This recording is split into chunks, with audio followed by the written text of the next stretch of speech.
On number 10, Marbury v. Madison. One of the most significant cases in Supreme Court history is Marbury v. Madison. The judicial review principle, which allows federal courts to invalidate acts of Congress that are unconstitutional, was applied for the first time in this case. This case was crucial in establishing the Supreme Court as a distinct branch in addition to the executive and legislative branches. Next, on number 9, Plessy v. Ferguson, 1896. The Separate Care Act, passed by Louisiana in 1892, made segregation of common carriers acceptable. A black civil rights group decided to challenge the laws in court as a response. Homer Plessy made an independent endeavor to challenge segregation laws. He boarded an East Louisiana railroad train and sat in the whites-only section to accomplish this. Plessy purposefully presented himself as a black guy, even though his look was pale enough for many to mistake him for being white. He was taken into custody and put in jail for breaking the segregation laws. The Separate Car Act was alleged to be unconstitutional under the 13th and 14th Amendment by his defense attorneys. The Louisiana segregation laws were declared illegal by the Supreme Court in 1986. The precedent for separate but equal facilities for blacks and whites was established by this decision. Many facets of public life have now adopted this idea. Moving on to number 8, Weeks versus States. Gambling facilitation and participation were prohibited in Missouri in 1914. Mr. Fremont Weeks was allegedly involved in the mail-order distribution of lottery paraphernalia. His residence was invaded by federal authorities, who searched it and took some of his papers. Later, the agents came again and collected more of his papers. Both times they failed to produce a search warrant. The items that they took were used against him in court, leading to his conviction. The question was whether his Fourth Amendment rights to be free from arbitrary search and seizure were violated by having his stuff taken away and submitted as evidence. The Supreme Court ruled that the authorities were wrong to search, seize, and hold Mr. Weeks' records, that he had a right to protection from arbitrary search and seizure. The exclusionary rule, which forbade the admission of evidence seized as a result of constitutional violation in court, was created as a result of this case. Next, number 7, Brown v. Board of Education, Topeka, Kansas, in 1954. Brown v. Board of Education was one of the most well-known cases in American history. It was 5 separate cases about segregation in public schools reviewed by the Supreme Court. It all started in a school district in Topeka, Kansas, where a pupil had to travel miles to a black school, while a white school was nearby. Oliver Brown, her father, asked the NAACP to support his daughter in receiving the greatest education that she could.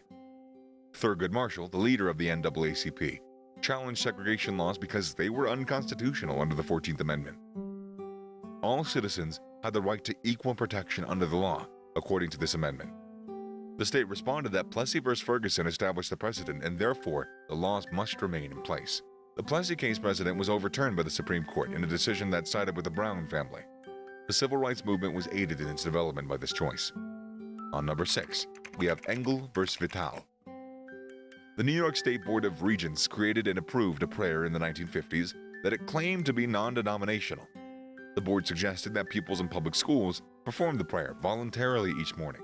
Because this prayer infringed on pupils' First Amendment rights, a Long Island parent filed a lawsuit. The school argued that the non-denominational prayer didn't violate the religious establishment because it didn't try to establish or support any one religion. The Supreme Court affirmed the section that deemed the school prayer to be unconstitutional in its decision against the school district. Number 5, Abington v. Shemp, 1963. Another issue involving religious discrimination in schools was brought before the Supreme Court the following year, Engel v. Vital. 10 Bible passages at the very least were to be read aloud each day in public schools, according to a Pennsylvania statute.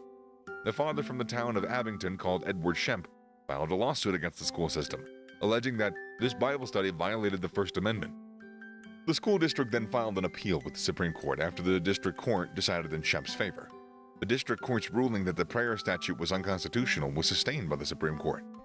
Next, number 4, Gideon v. Wainwright, 1963. The former president-defendant was charged with breaking into a pool room. Gideon requested that the court appoint a lawyer for him because he lacked the funds to do so.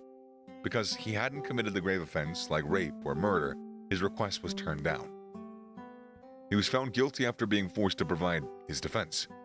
He submitted a written appeal to the Supreme Court while incarcerated and was given a hearing.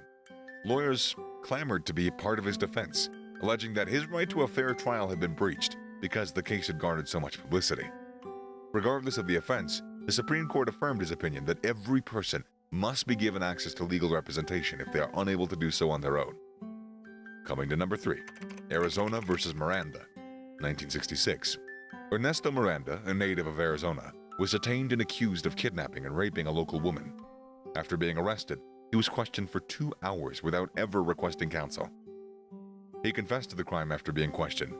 Later, he was represented by a lawyer who filed an appeal on his behalf, claiming that his rights had been infringed. The Supreme Court ordered that all people placed under custody must be informed of their rights before being questioned after Miranda was found not guilty of the charges. Before the citizen aware of these rights, any testimony or evidence obtained from the defendant cannot be admitted in court. This case gave rise to Miranda rights, which were declared during the arrest and are now very well known. Number 2, Arkansas versus Epperson, 1968. In a different instance involving religious freedom, a law in the state of Arkansas permitted teachers from using, as the basis of their lessons, the idea that mankind rose or descended from a lower order of animals. One educator, Susan Epperson, was fired for breaking this rule. The question centered on the areas where the act broke the First Amendment's Establishment Clause and the 14th Amendment's Equal Protection Clause. The Arkansas law forbidding the teaching of evolution was up for review by the Supreme Court. The court determined that the act contravened both the First Amendment and the 14th Amendment. The court's decision states that a state can't exclude theories from the curriculum just because they support or oppose the doctrines of a specific religion. Such laws that obstruct this knowledge must demand religious neutrality. Finally, at number 1 we have Roe v. Wade, 1973. Texas resident Norma McCorvey became pregnant and wished to deliberately end the pregnancy. Most other states' laws, including those of Texas, forbade women from getting abortions. McCorvey filed a lawsuit against the state of Texas for using the alias Jane Roe, because the state's ban on abortion infringed her right to privacy. She felt that the law was dictating to her what should be done with her own body. In response, the state contended that abortion constituted murder and that it was in the state's best interest to save the life of an unborn child. In one of its most significant rulings of the 20th century, the Supreme Court determined that restrictions against abortions violated women's right to privacy. Abortion became legal in all 50 states because of this historic judgment, which is still being discussed today. Supreme Court rulings have had a significant impact on American history and how people can use their constitutionally protected individual rights. They establish the standards by which citizens judge when those rights have been infringed. The cases mentioned above are only a few of the many that will be recognized for permanently altering people's rights. Well, that's it for today, guys. Please share your thoughts with us below. Keep up to date with the latest courtroom topics by subscribing to the channel and clicking on that bell icon for more future updates. Thanks for watching.